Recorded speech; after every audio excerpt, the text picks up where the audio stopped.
Commencement addresses are usually garbage. They're for colleges seeking publicity. So you end up with a star hawking platitudes to an audience suckled on baby formula called The Daily Show.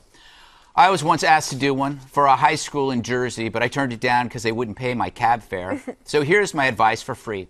Take any job you can find, work your butt off for one solid decade. That will put you 10 years up on any pothead backpacking to Europe, video game playing drone who thinks success drops from the sky like a magical Kardashian. Modern culture's created a warped view of achievement.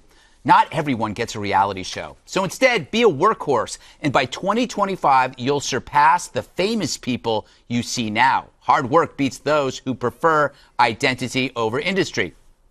Also, ask dumb questions and listen quietly for the answers. That's a wisdom stair climber. Steer clear of pot. It's an ambition sapper. Wait till you've made it. When you're 45, buy a bong. But for now, buy a suit. Move somewhere with decent public transit so you don't drive drunk and hit somebody. Scalpel your online footprint to a fly's toe. Twitter is the contrail of life. When I'm hiring, I don't need to see your naked butt. And I'm pretty open to new things. Real experience beats web activity. Everything's being filmed. So any public rant you do to a clerk at a shoe store, that scars you eternally. Which leads me to my last point. If you're hiring, if you're the person doing the hiring, forgive a scar or two. Remember that when we were young, we were also idiots. There were just no cameras there to catch it. All right. Speak for yourself. Well, you filmed everything, Dana? No, I wasn't an idiot. You know what the thing is? Well, I don't know. I've seen the photos. One thing I noticed when I was young was I was impatient for success. I think everybody is impatient for success. It will come, but you shouldn't let that impatience drive you crazy. Well, I think right now, though, there is some overwhelming concern by graduates because if you look, remember that book we talked about last week called Disinherited? Yes. It was talking about the amount of student loan debt, the regulations and taxes, all those things that add up so that graduates now, they're starting out the marathon of life with 20-pound lead weights on their ankles. So but I agree with you. Take any job, get started, and stop with the video games and pot. I'm not for that. Well, how about ever? Well, he 45. Said do it when you're 45. No, because my point is delayed gratification is the one thing we ignore these days. And if you delay it, it becomes more pleasurable later in life. And you don't want to put it before you do something. But how would you know to give advice on that? Because I do not believe that you lived your life that way. That is true. Okay, thank you. Yes, so I am a hypocrite. Thank you very much. That should have been my monologue. The people that you did not promote. Because they live like that. Here's my point. I have friends my age who started smoking pot when they got out of college.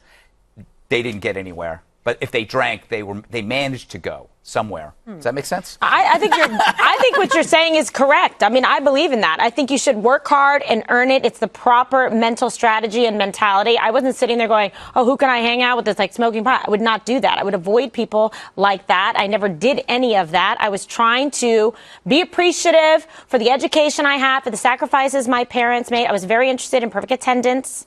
Of course. And straight A's and, Dean's List, because those I think were worthwhile, endeavors. And it was important to spend my time in that way and become well-rounded. You know what I find so interesting with this generation, these people graduating days. Oftentimes, they have very low expectations for themselves. They don't really think that they can do it. And so I would say you should believe in yourself. Yeah. You were talking about I disagree with you. Oh, no, I'm going to tell you something. In church, in church, the kids, I'll say, where are you going to college? And they'll say they're going to the community college or this state's going. I say, you're really bright. You have great grades. Why aren't you applying to some of these big fancier schools? Because they're afraid of rejection. They say things like, oh, well, my mom doesn't want me to move away, or I don't know anybody over there, or, that school's filled with a lot of white people. I just think it's crazy. I think, you got to believe in yourself. You can do it. That's what I would say to them. What do you say about the... But community college and state college could be a good option for people. But Eric, you know what? He brings up a good point. You must be willing to travel. In the C block, he brings up a good point. He had nothing. That's right. Why does Eric attack me? Can I throw one, Twitter? Can I throw one caveat to your? I love your idea. Take a job, do it for 10 years, and work at it, and you'll succeed. Can I just add? Take a job that you enjoy. Yeah.